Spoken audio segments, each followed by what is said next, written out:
Thank you. ধন্যবাদ sir. আচ্ছা,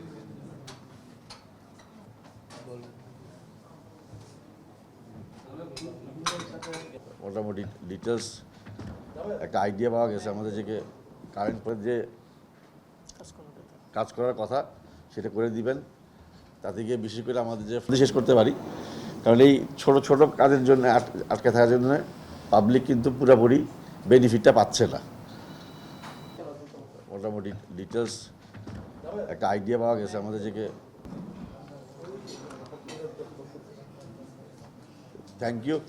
সেই জন্যই আসা আমার এই কারণেই আমি এইবারের সফর আমার, বিশেষ করে জলবদ্ধতা এবং যে বড় প্রজেক্টটা আছে ফ্লাইওভার, এই দুইটা জায়গাতে বটলনেক আছে। আমি বলছি আপনাদেরকে, আমি নিজে দেখছি, এবং কাল যে অল্প অল্প যে বটলনেকগুলি আছে এগুলি আজকেও যেমন আমরা ওয়াসার এমডি